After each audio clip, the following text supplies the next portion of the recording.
Hey, this is Steve in Dallas, Texas. It's Saturday morning, my friend, and you are listening to Light Talk. Good morning. This is Zach coming to you from our nation's capital. Today, our very special guest making her first appearance on the show is one of the pioneers of projection design, Ms. Wendall Harrington. Woo! And this is David coming to you from the beautiful Belmont Shore neighborhood of Long Beach, California. And if you don't already know, you are listening to Light Talk, and we are the Lumen Brothers. Hey! Welcome everyone to episode 217. And first, before we get started, for those who may not know, that amazing bass line and solo guitar that is being played in the background is being played by the multi-talented Lumen Brothers Zach. We want to welcome back Lumen Brothers Zach Borovray to Light Talk. Hey Zach, how you doing? I'm well. Thanks for having me back. Oh, you're always welcome. You're going to be back at least like once a month, hopefully. You know, that would be cool. Yeah, it sounds good. I'm happy to do it. Excellent. It's great to have you here. And today, we are thrilled to have another legend of light, and I believe mentor to Brother Zach, the amazing Wendall Harrington, here on Light Talk. We have been waiting for 5 years to get her on the show, and now that we've enslaved Zach and his bass guitar, Wendall has agreed to appear as ransom for his freedom. So welcome, Wendall. It's good to have you here. Thanks, and I'm happy to be ransoming Zach, who I love very much. He's worth it. Definitely worth it. He's worth spending 50 minutes with us, huh? You bet. Okay. Although you probably had to think about it. Not a bit. Oh, that's sweet.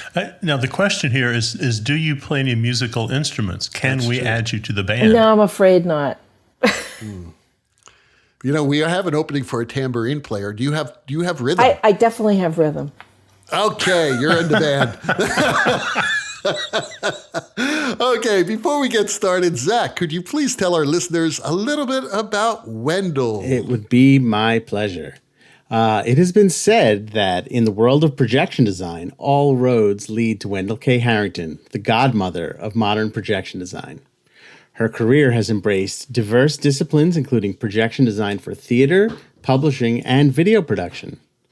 She has designed over 30 Broadway shows, including All the Way, Driving Miss Daisy, Great Gardens, They're Playing Our Song, The Elephant Man, My One and Only, so many I can't even go into it. And of course, The Who's Tommy. And many, many off-Broadway and regional productions, Sunday in the Park with George, Angels in America, Hapgood, Merry We Roll Along 4 times, and the ill-fated Whistle Down the Wind. Her extensive opera credits include Werther at the Met, Julie Taymor's The Magic Flute, A View from the Bridge at Chicago Lyric, Grapes of Wrath, Rusalka from Minnesota Opera, Nixon in China. She's designed for every major ballet company and dance company all over the world. She designed player introductions for the Knicks at Madison Square Garden, concerts for the Talking Heads, Pete Townsend, Chris Rock, John Fogerty, Simon & Garfunkel. Oh my God. She is the recipient of the Drama Desk Award, the Outer Critics Circle Award, the American Theater Wing Award, the TCI Award for Technical Achievement, the Obie Award for Sustained Excellence, the Michael Merritt Award, the Ruth Morley Women in Design Award, the USITT Educational and Digital Technology Awards, and lifetime recognition for the Knights of Illumination. Ms. Harrington has been lecturing on projection design for theater since the early 90s and is the head of the projection design concentration at the Yale School of Drama. And that's the abridged version. Is that all? You know, I could tap dance and... And you play tambourine. I play tambourine. And I've raised 2 kids. Fantastic. How do you raise kids doing all these shows? My God. And you raise them not to want to be in the theater. So that's my major accomplishment. I've consulted with Wendall many times over the last 12 years about that exact question. And hopefully she's given you some very good advice. Always. Wow. Well, thanks a lot, Zach. So welcome to Light Talk, Wendall. And let's get started because we have a lot to ask you. Steve has the first question of the day. Well, let's talk a little bit about your origin story. Growing up, did you have a lot of exposure or involvement in theater? And part 2 of that, do you recall seeing anything that included projections growing up? Well, here's the crazy story, and that is I saw my first Broadway musical in tech. I have no experience in the theater. And I my experience in the theater mostly was from watching Busby Berkeley musicals. And that was what I thought was theater. And imagine my surprise when you can't get 700 girls on a stage. But I did read plays. I was fascinated by plays. I listened to Broadway cast albums that my parents had lying around the house. And I grew up in New York, so I went to Shakespeare in the Park. But I never thought that no clue whatsoever. My interest was in cinema and art history. And I was working in advertising because there was no work in the film industry in the 70s for women. And I got a call one day from Bill Batchelder at Staging Techniques saying, Theron Musser needs a slide. I had no idea who Theron Musser was. A slide? Just one slide? Well, there was just, she had this idea she wanted to try. And so I went over, I met this nice gray-haired lady, had no idea who she was, don't know anything. But she was actually trying to invent this color wheel. And she had this idea that she wanted to test out, but she needed to have pure color in slide form. And I knew how to do that because I'd been doing stuff for my advertising clients.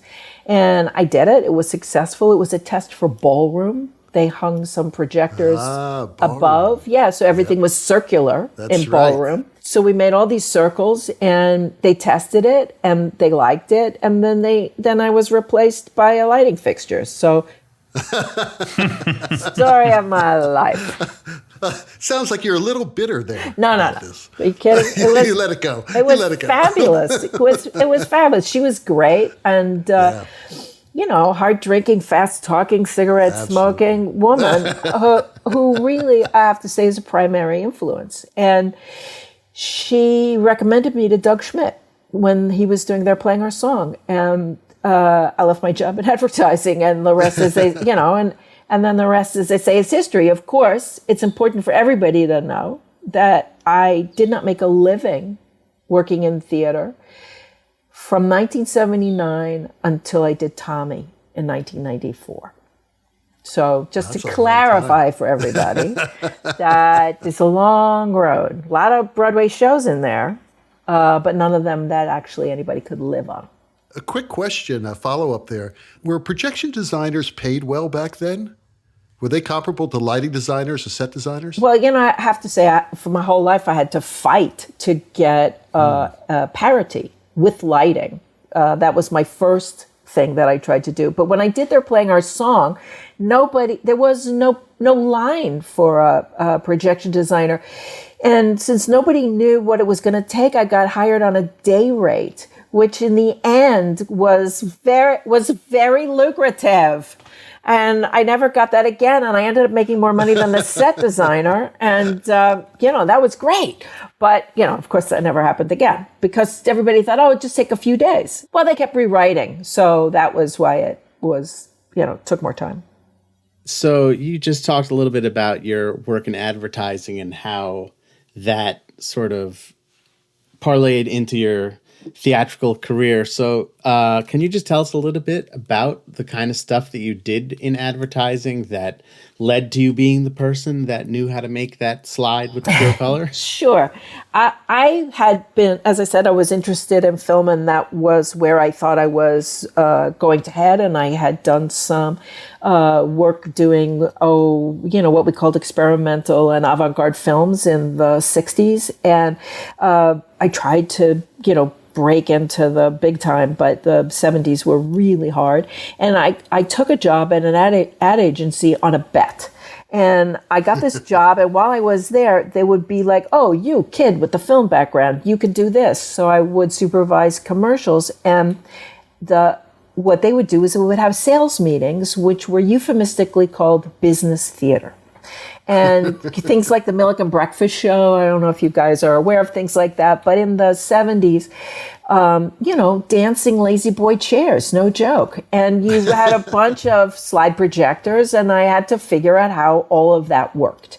And I got really lucky. I've always been lucky with generous mentors, and Bill Batchelder of Staging Techniques was extremely helpful to me. Batch had previously been a lighting designer and stage manager for Martha Graham, so he had a lot of information. And at that time, I mean, in the early days of slide making, it was what we would call top lit. And that is, you took a picture out of a book and projected it.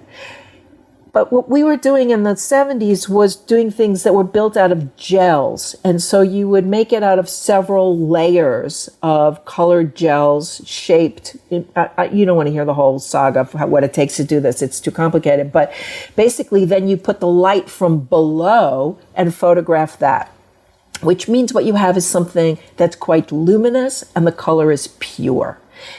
So that's the kind of work that I was doing for these sales meeting and slideshows for Milliken and for Lazy Boy chairs and things like that. And we have been developing that technique, and that's why Theron called, because she knew that I was working with pure color as opposed to reflective art. In the old days, you should know that, the early use of projections were colored painted glass slides. And, I did work early on with, it's like heat sensitive, very not heat sensitive paints that were clear that you could paint on glass. But I'm working in 35 millimeter, which is, as you know, quite small. The early projectors were more like the Reichenvogels and the Panis. So you're working with slides that were, 6 inches across. So that's a lot easier to paint, but that was not a flexible tool for theatrical use or Broadway use. It's interesting you talk about the Panis, because that was my first job as a professional designer. I was assisting Neil Giampoulos, and I was in charge of all the Panis and the slides, trying to carry those slide carriers around. No kidding. But I miss those Panis, miss them. They're the most beautiful, beautiful. Exactly what you said. You could paint on the slides, Yeah. and they were so beautifully cooled that it really was, you didn't have any worry about anything melting or anything like that. It was just I was just going to ask you about the Panis, how much work you did with the Panis. Oh, a lot of work with Panis. Yeah. And, and then we got Pani scrollers. So that was the great, quote unquote, improvement. But I miss those Pani days. I found recently an article that I had written when we converted a View from the Bridge from Panis to video. This is an opera by Bolcom. And it was so sad for me because, it was there. The image was there. It was bright. It just wasn't the same. It just you didn't have the contrast. You can't do the same contrast. It doesn't have, Right. and I began to fall in love with the funkiness of the fades of the Panis. They're human. It's like everything is algorithmic now, and it's lost humanity. So Panis had like what I would call a lot of juice. Yeah. I miss that. It's beautiful. I like that. So let's jump back again and talk a little bit about Playing Our Song. That was your first Broadway production. And at the time, only like a handful of shows in the history of Broadway included any type of projected imagery, and none with a dedicated projection designer who wasn't also a scenic or lighting designer. How did your involvement in this show come about? Well, it was actually Doug Schmidt is credited as the scenic and projection designer. And he is essentially the designer of the imagery. But what Doug didn't know anything about was about how to animate and also how to create the art. He knew what he wanted. So in that sense, he's fully, I'm fully the designer, but he didn't know how to make it move, and he didn't know how to build it, and he didn't know how to program, so I came in and did that. So I didn't even ask for billing, and I don't think I got billing.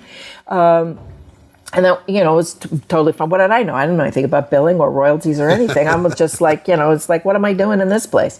But so that's how that evolved from that. And it was a long time, actually, before I got billing as a projection designer. That was one of the battles to be recognized as a full art, design department. And it's one of the reasons why I didn't join the union for 30 years. Because they would not call it projection design. They wanted to call it allied crafts.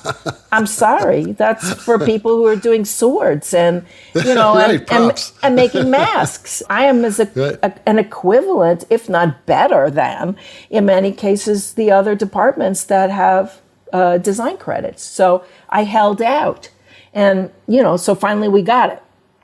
By the time I got it, I didn't need a union anymore because I'd already I had to make every single one of those things happen.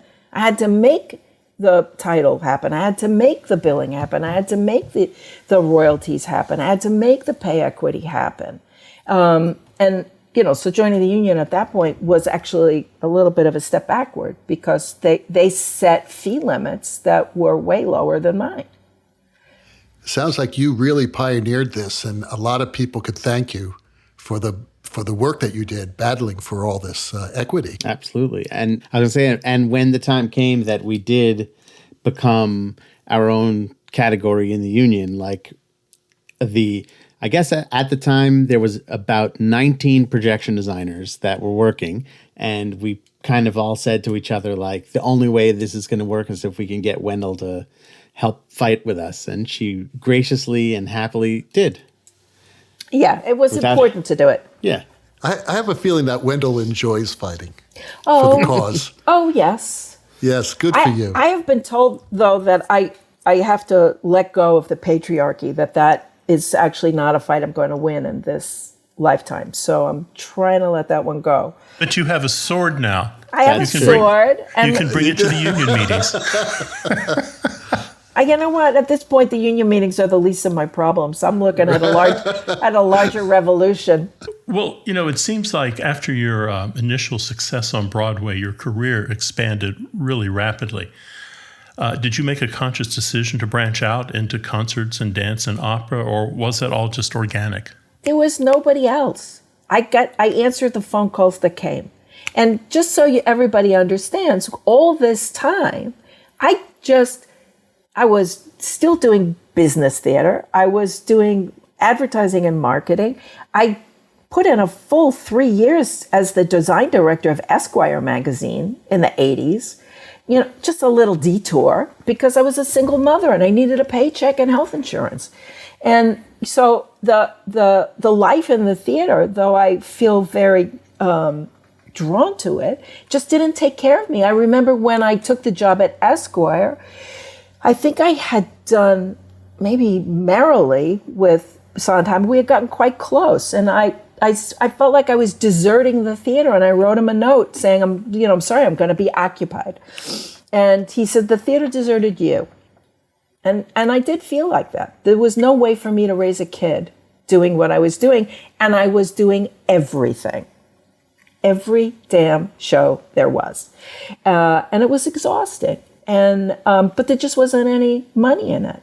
And so I had to take a job for a while. But I will add, and this is one of the 10 million pearls of wisdom that Wendall imparted on me in my career early on, was that you when you did work with Esquire, you negotiated, I think, to have enough vacation time to take the occasional show.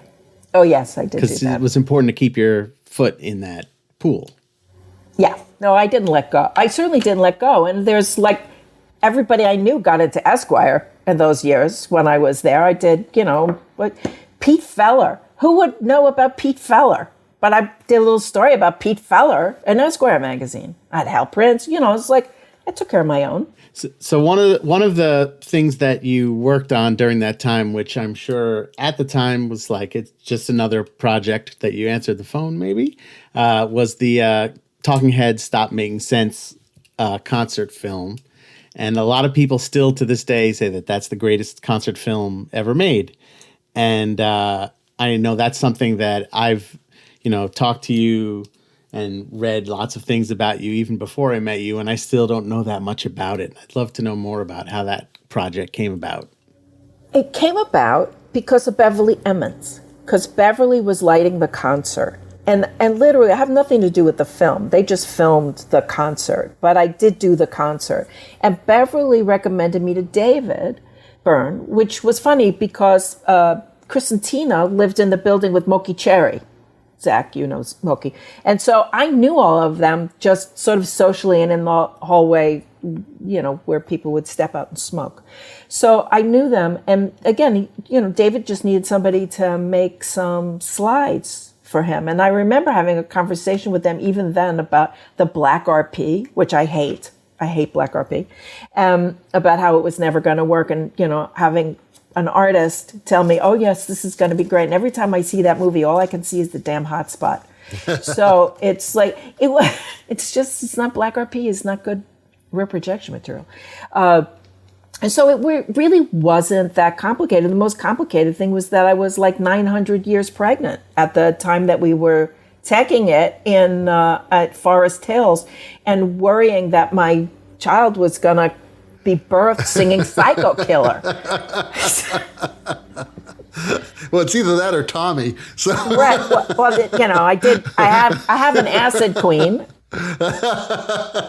And it turns out that Anna is a huge Talking Heads fan, and I'm sure it's because of everything she heard in utero. So it's not that complicated a show, because there's just a very few slides, really. But it was really more about making it spool out right. Yeah, I mean, I think for me as a young designer, seeing that even before I was aware of you, or before you were a twinkle in my eye, so to speak, that like it was just, there's something about the simplicity of it that it was, that I remember later on when you and I were working on something and somebody called you like ye of exquisite taste.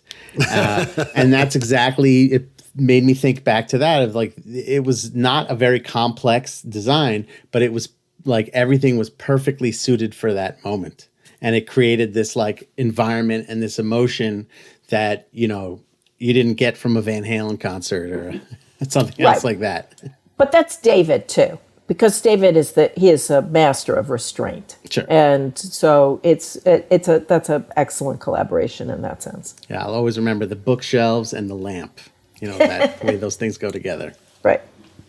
So, Wendall, last week we had Jim Moody and Jeff Ravitz on, and we talked a lot about balancing video and stage lighting and projections. And nowadays, obviously, it's a lot easier because the sensors and the cameras are so amazingly sensitive the cameras have a lot more dynamic range. Did you have to do anything as far as balancing projections for that, for the film? Because they actually filmed that. I was actually not involved in the film, though. Okay. I've spent a lot of time with Alan Edelman sussing out these things. You know Alan. And when we did a concert at Town Hall that was going to go at PBS, and we actually got in a room, the two of us, with gels, a camera, and our Panis, because it was a Pani show, and just making lots of notes and re-gelling the projectors to match the stage lighting. And it's something I have to say that Alan I think was the person who really made me aware of color temperature. And for me, it's really, it's a crisis when I see people who have not really taken that to heart, because it just creates two separate worlds. And it is still one of the things that I tell my students, that you do far better putting a piece of no-color sun in front of the lens of your projector than you will ever get by trying to calibrate it, because the lamp color is the lamp color. And everything you calibrate with your algorithm is still not going to turn yellow into blue, or you're never going to get the purest yellow, because the lamp color is the lamp color.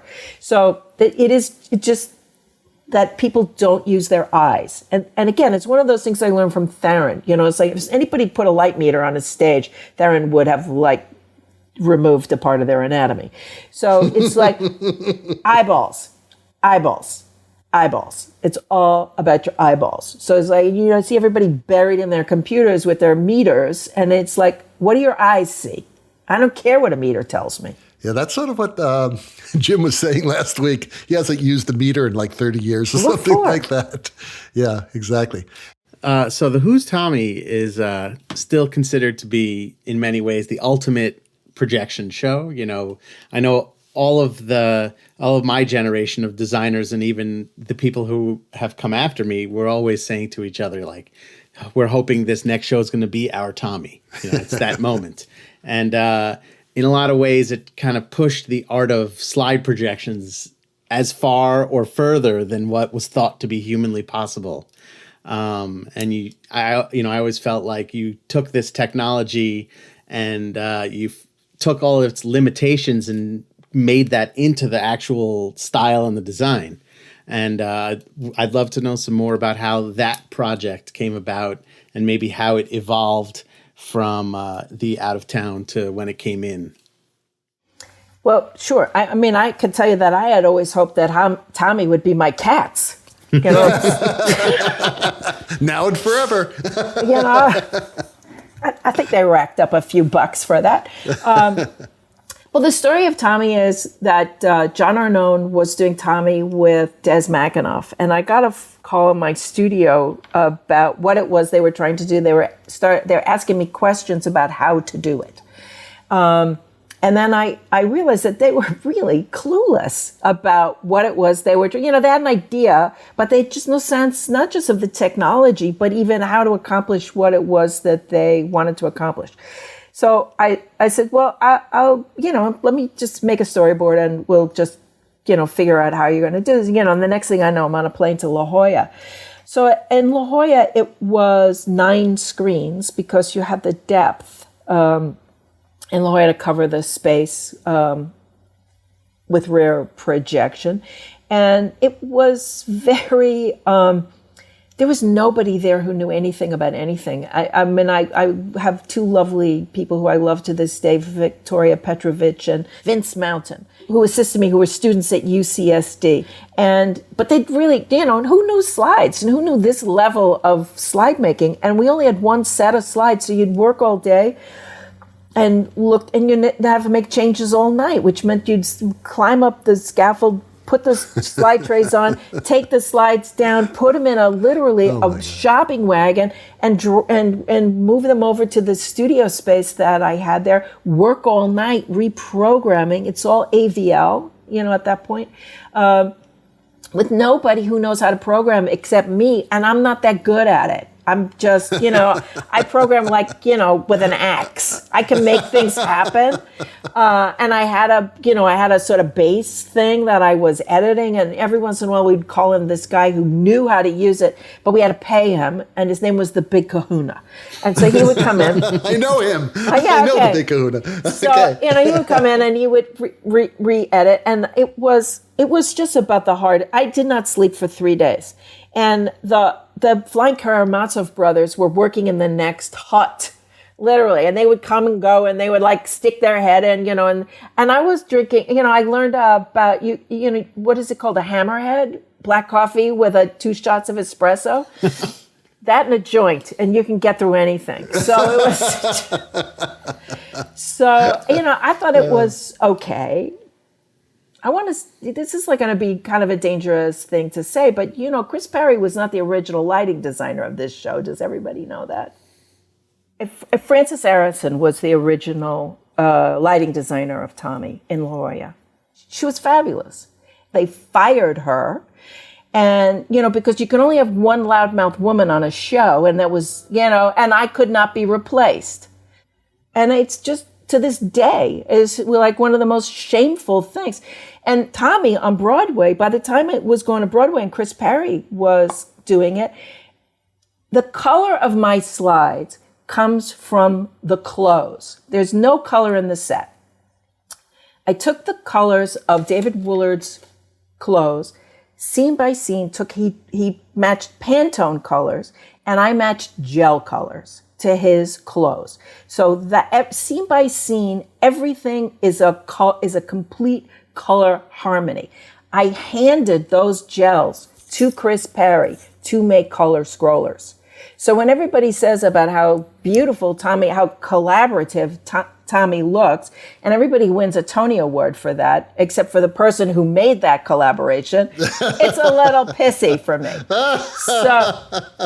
God, that's just sad. What's sad is that apparently my name was on the nomination when it left the Tony committee, but it fell off when the announcement, which you can check that with Ted Chapin. What the hell? What happened? I don't know.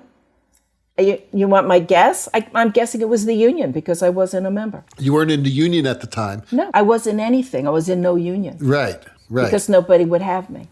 I saw that show maybe second night, and I had never seen anything like that in my life. I kept watching it and kept staring at it, and I'd keep opening my program and look at who these people were who had done this. I had never seen a show like that. I haven't seen a show like that since. Well, it's insane. Nobody would do what we did. It was so labor intensive. I give you 5 cents for the people who are working in digital video now. They would look at what we did and weep. No kidding. It's a handcraft. It was like making the Bayou Tapestry. There's like 20,000 slides were made for that. And, only 2,000 remain. But every single image is made of 18 separate slides. 18 separate slides that have to be mounted, cleaned, put in the right place. 2 sets of them. Every time you change your mind, take down 54 slide trays. Figure out where the new slides go. Take out the old slides. Don't make a mistake. Nobody would do that. Nobody would put that level of energy into it. And even in terms of programming, the miraculous Paul Vershbow, who's my programmer to this day, it was the first time that we worked together. The AVL at that time could handle X amount of projectors. It could not handle 54. So we had the programming thing and an expander. So we had a computer and what you can no longer say, a slave to run all of the projectors. You run out of alphabet at that point. So then you're like A, B, B, C, because what do you call things? You can't call them numbers because it's too complicated. So I'm going to go out on a limb here and say the reason it wasn't your cats is no one could maintain it. No one could keep this thing running for decades. How would they maintain it on Broadway? Oh, we maintained it. It was fabulous, and we did a perfect job of it. I will tell you the reason it was not my cats was that Des McAnuff would not hire somebody after what's his name left, because he was unhappy with anybody who was offered to him to take over the role. Oh, Michael? Michael, yeah. Yeah, Cerberus. So he wouldn't hire anybody else. So, please. I have to say something about Tommy because I saw Tommy at La Jolla because David Willard was actually a classmate of mine at SMU. And I wanted to see his show. And at the time, I believe I was teaching at SMU at that time. And I went to see it. David asked me to come. I went to see it. And it was just fabulous. But I do remember, didn't you have like TVs in it? Like TV sets around there are TV sets.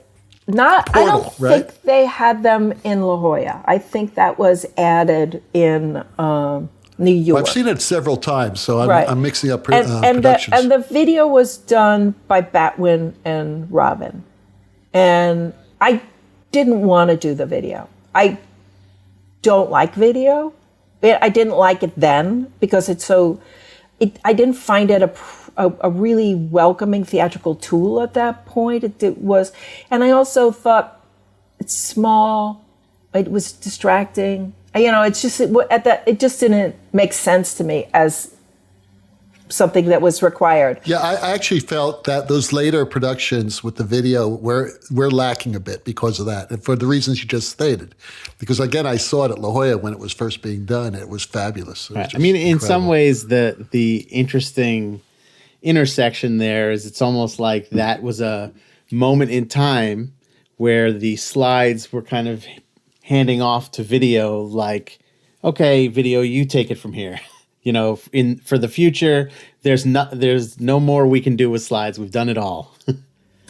Oh, I don't know that there's no more we can do. I'd go back in a heartbeat. I still think the color is better. I absolutely agree. I mean, I will say I was approached to design a show once where I said, I think this would be really cool to do with slides. And they were like, next. Yeah. No, I understand. Nobody wants the difficulty. Yeah. But I think the difficulty is the asset. Because I think what I see is a lot of lazy design these days. And it really frustrates me because everything is so easy. Oh, you want to see in blue? Here it is in blue. Why don't you make a decision? Why don't you really think about what you want and commit? Or, go through the struggle of making a change instead of not doing your homework. which is kind of what I see a lot of. And I see directors who don't want to see in advance. They want to wait. And it's like, what a waste of time. It just makes no sense to me. It's not, things don't get well developed that way. Yeah, I've said on this show, I think, citing your experience with Tommy specifically, about how much time and effort and person power and money went into making even a small change, that you really had to think about it and envision it and make a decision about if that was the right thing to do. And so there was a lot more thought that went into the design than just like, let me hit the blur button and see if it looks better blurry. Right. And the thing is, you always know it's an algorithm, and it always looks not handmade. And this is what I find so objectionable to what I see, because theater is about live human beings on stage, communicating with a live audience. Everybody, let's all share our 98.6 and feel the warmth in the room. And when you're letting computers make decisions, which you do every time you let a video edit be what a video edit would be, as opposed to making a decision about the up and the down, ladies and gentlemen of the lighting world. But that's where the living is. The living is in that moment, in that decision Transitions. of the transition. And when you let the machines do the talking, it lacks humanity. That's all I can say. Well, we've had some pretty strong women on the show: Elaine McCarthy, Polly Constable, Ann Militello. Do you want to lend your voice to what it's like being a woman, certainly in the 70s and 80s when this was a male-dominated industry, and trying to have a family and trying to have a professional life? I didn't try. I actually did it. Look, it's the hand you're dealt, and you just get up every morning and you face down the devil. But there was so much to learn. I almost got knocked off a balcony rail by Eddie Lapidus because he thought he could. And it was that kind of disrespect and, continual, the tech director of Tommy was Gene O'Donovan. And, the idea that they know more about what I do than I do is like just brutal to me. And I just hate having arguments about things that I know about. And I'm not a smart ass, and I don't know everything, but I do know certain things. I do know that you don't mask a projector by hanging a piece of foam core on the lens. This is not the way to mask a projector, especially when I've got a stagehand who has to climb up and down that scaffold like a monkey every day. So, and it's like just to stand there and say, no, I said no, no, and no, and yet it still happens. That would not happen if I was a man. They would just accept it. They look at me and they think, well, you can't know anything about technology. And I'm actually the first person to say I don't know that much about technology, but I do know how to make things happen. And I do know how to figure it out. I'm not stupid. So it's just kind of that thing is really frustrating. And let us just pause for one moment and note every single projection design in the 70s and 80s and 90s was done by a woman. Who's doing them now? Very interesting. When I started in 2001, there was one other person that was doing projections that was male, and everybody that we worked for was female. And I think a lot of that also has to do with the specific kind of job it is and the eye for detail, that like it's something that's much more of a female skill. I think they're much better at that than us. It's like, well, it's why all the great film editors are all women.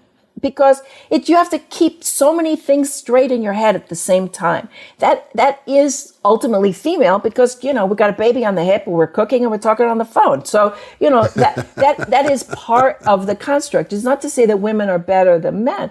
But the fact is that once they found that they could have men instead of women, they were very happy to get rid of the women.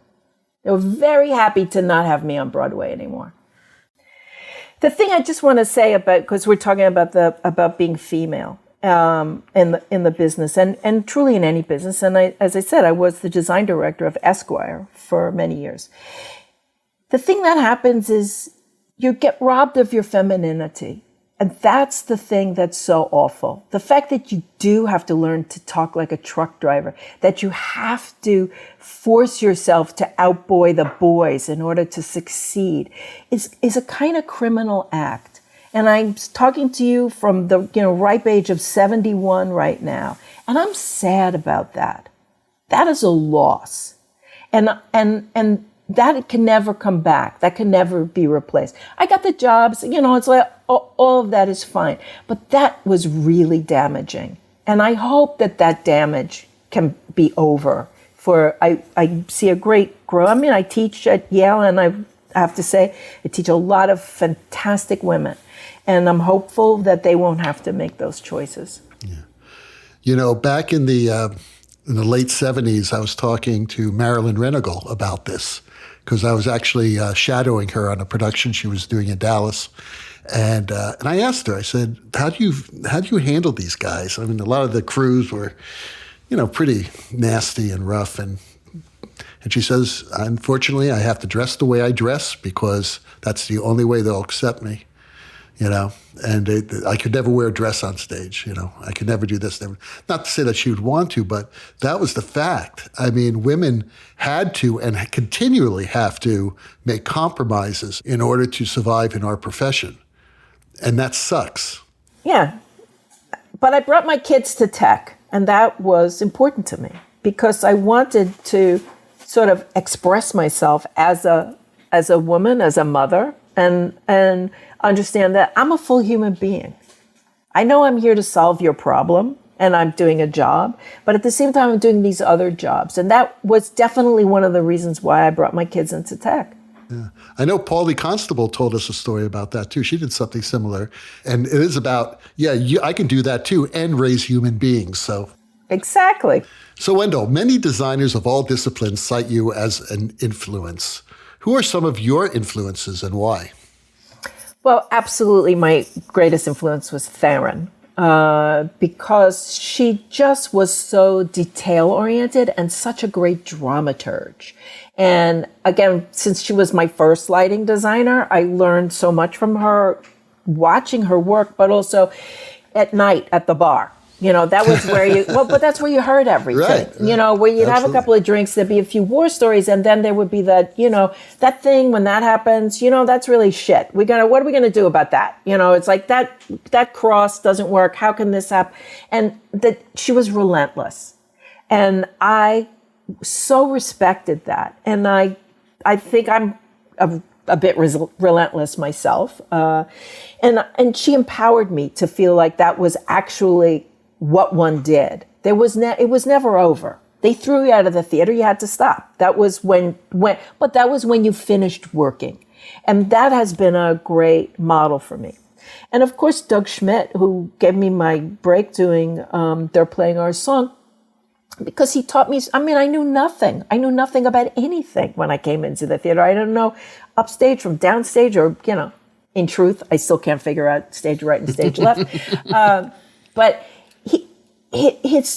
everything he looked at was wonder. He had this childlike wonder, and I have to say, God bless him, he still has it. I remember walking across the street with him and having him point out like the zebra stripes in the crosswalk and say, oh, if you close one eye, it's like a zoetrope. And it's like somebody who's always inventive, always looking at how things come together. And because They're Playing Our Song was in its way based on pop art, and because I have my art history background, that was also very influential to me, because there's no project that I start that doesn't begin with looking at art. Of whether it's I'm looking at the art of the period that I'm working in, just to sort of feel what that atmosphere of that might be, and also just I made a ballet where I took trees from Bruegel and rebuilt forests, and so it's that kind of inspiration of saying, oh, you just can take from all of these sources because you're absorbing all of this. So he was a terrific center for me, and he's still kind of a center. And of course, I mean, I've had great directors like Richard Eyre who have taught me so much about being in the play. I don't know anybody who works with actors the way he does. And Frank Galati, who is a great storyteller. He knows how to get a story out over the footlights in such a deep and endearing way. And I mean, Sondheim, Jesus. Every word. The joke is my second child, Emma, who is highly tattooed, and has a giant like Sondheim, partly Sondheim tattoo with all his shows, kind of like weaving all around, which you just, what? But she was born to my trying to remember the words after getting up on moving on a ferry on an island in the river and around on a Sunday. So, that's how great has been our lives to have the kind of influence of somebody, such craftsmen as these. I still can't remember those lyrics. That's why we have kids, because they can. They can. Man, she knows. She has them all. Yeah. But I had no mentor in that sense, because nobody could teach me. There was nobody. And later, I discovered people like Ron Chase. But that was not until later. I didn't know anybody who was doing projections for the stage. And, Doug had done some little stuff, and it wasn't until later that I met Tony Walton, and I began to, I saw some of the things that he had done for Funny Thing and Golden Boy and stuff like that. But, of course, I hadn't been to the theater, so I hadn't seen any of those things. And I think that a lot of this sounds like, and I obviously, this is going through the filter of my own experience of knowing you and working with you, is that there's a lot of this knowledge that you've organically sort of taken in through osmosis, and that these influences have really helped you to make the connections between them, to figure out, like, not just I don't know why I know this, but like, this is what that actually means, and this is how it can be used, and this is what that's called, kind of stuff. So, because I've always seen that there's just like the art is coming from within, and then, some of it is just we're helping to label it and shape it and show you like where we can put it. I've always been extremely hungry for knowledge, because I didn't get to go to college, but for a year, and I always have felt the, not exactly embarrassment about it, but I always need to know more. And when I'm interested in a thing, I'm going totally down the well, and I'm going to know everything there is to know about it, or as much as I can. And I think that is one of the things that serves me well, is being able to draw from these depths of knowledge, sort of random knowledge, and find connections between those things, because I think that that's what makes imagery so interesting. I mean, the fact that I cared so much about the Northern Renaissance, leads me to Bruegel, to know that guy paints a perfect tree, or perfect in the way that I want it to be perfect. So, but if I hadn't gone down the Bruegel hole at some point in my life, I wouldn't have known that. If I hadn't sat in on all these art history lectures that that Leo Sternberg let me audit for years at Hunter, I would not have known that. But that's the hunger. That's why it's, yes, everybody Googles, but I still book. Because the books are where you're going to not just find things, but you're going to find the things that are on the facing page that aren't the thing that you're looking for, but are suddenly going to inspire you to go in a completely other direction that will get you to the place you're trying to go. So it's making those connections. It's what's really important. So speaking of that, like around the time when I started my career in the early 2000s, the majority of the people working in projections in New York all came from what we called the Wendall School. We'd all worked with you at some point, because that was the path to becoming your own projection designer. And then at a certain point, you created this graduate program, which at Yale, which is one of the first in the country. And how did that come to be a thing? Well, Yale came about because Ming Cho Lee asked me.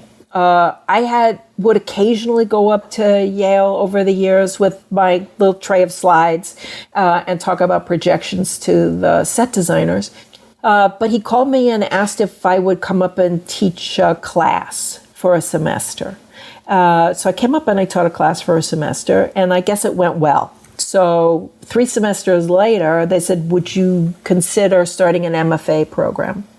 And I thought, great, I never went to college. I'm sure I could figure this out. And you probably did a great job, obviously, by not going to college. right? I think in a way, because I have zero interest in what is commonly called pedagogy, but I have a lot of interest in what it takes to do a thing. I figured it out. And and in a way, my program at Yale is quite different than the other programs at Yale, Lights and Sets, which are really critique-based, which is show me what you've made and I'll tell you if it's any good. And I get that as a form. But in the world of projection, I feel there's so many things to know, including, history of animation, cinema history, looking at how projection has evolved over time, and really talking about what I would call the spirituality of projection and why I believe it is spiritual and poetic and not didactic, and, the difference between piscator and, other ways of thinking about imagery. I teach in a sort of more somewhat more academic way, though it's hilarious most of the time, because we do a lot of very odd projects. Like they make little animation, hand animation projects, and I do a lot of work with tear sheets in and stay as far away from the computer as I possibly can until we can no longer stay away.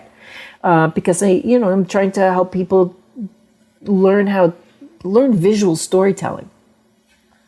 If you understand visual storytelling, which comes in many aspects, you'll figure out what technology you need. If you start with the technology, what is that to a hammer? Every problem is a nail. Technology is tomorrow. It's like yesterday. It's, whatever it is, it's going to be something else tomorrow. So, but if you know how to tell a story with pictures, you'll know how to do that for the rest of your life. So that's my approach there. And I'm such a mother, so I really have, I love those kids. And it's, I love teaching for that reason. I'm inspired by them every day. I'm inspired by the things that they want and need and are curious about and take me down different pathways. It's really exciting. So that's how it came about. I'm always on the verge of quitting, but it's mostly because I'm not good at institutions. But who is?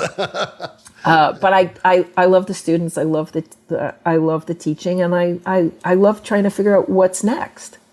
Well, it's probably an exaggeration, but it seems to me that I haven't met a director in the last 3 years who doesn't think that he or she needs projections in their show.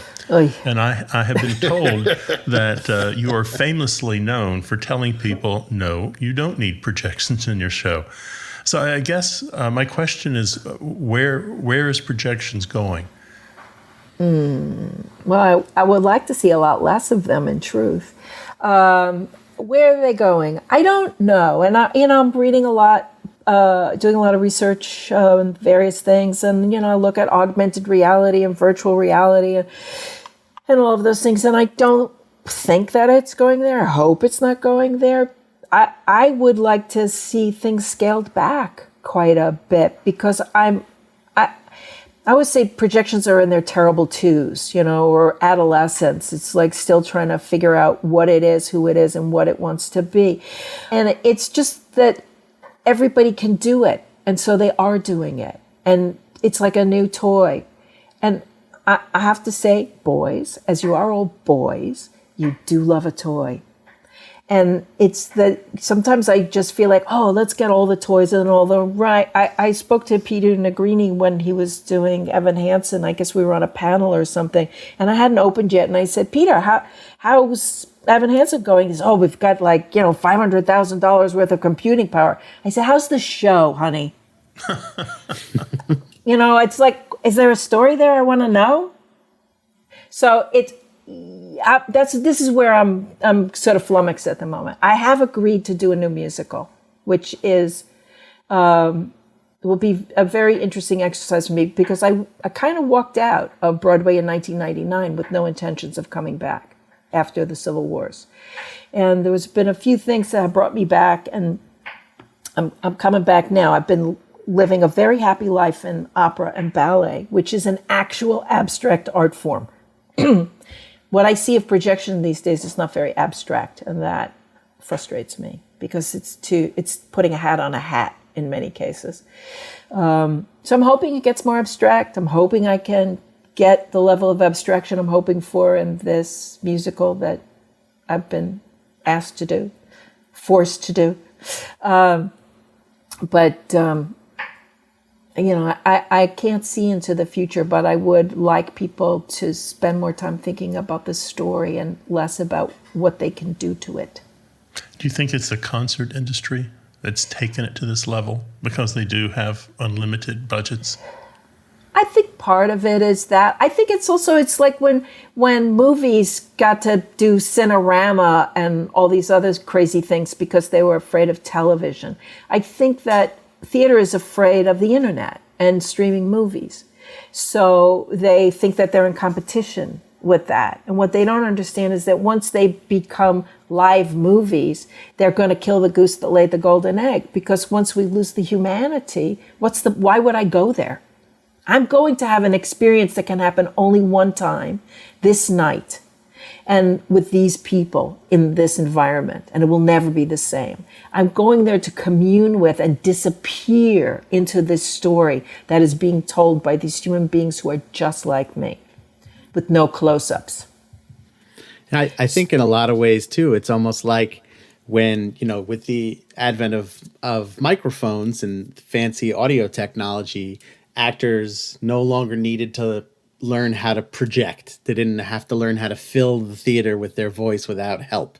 I know you and I did a show once where the mics went out and one of the actresses just stopped singing because she didn't know what to do. Right. I think in some ways it's sort of become a crutch like that in the scenic world, in that visual storytelling world, that now we have all these things based on movies or books or, somebody's life story where we need to have 1,000 location changes, and it's just like it's easy to say we'll just have it all be projections instead of coming up with like a clever and engaging way to use human beings to tell that story. Yeah, and it's flat. Right. That's the great horror of projection, is that it's flat. So to put a three-dimensional human being in a flat universe is ultimately demeaning to the human being, the actor on stage. It does not elevate them. It encompasses them, and that is not what theater is about. So I think that there's I'm hoping for subtlety. What was that play that Jeff Sugg did where there was like one projection? I'm down for that. Was it the Octoroon or some, and it was just like, yeah, a little restraint, gentlemen. So, what kind of advice would you give to our younger listeners who may be just getting into the business or thinking about getting into the business? Well, the best advice I can give you is to make sure that this is absolutely positively what you have to do. This is a difficult life working in the theater, and it comes with a lot of disappointments. So if it's all you can do, if it's all you ever, that your heart won't be happy if you're not doing it, then of course you have to do it. In terms of what I tell my students that I think is the best training, watch movies, and to watch silent movies, to watch all of the great cinematographers and understand visual storytelling. That's the most vital skill. To read poetry and to understand something about absence and how little of a thing you actually need to tell the entire story. Because that's when the audience is also working with you, and it's a dance. If you give too much information, if things are too explicit, everybody sits back. I don't want people to sit back. I want them to lean in.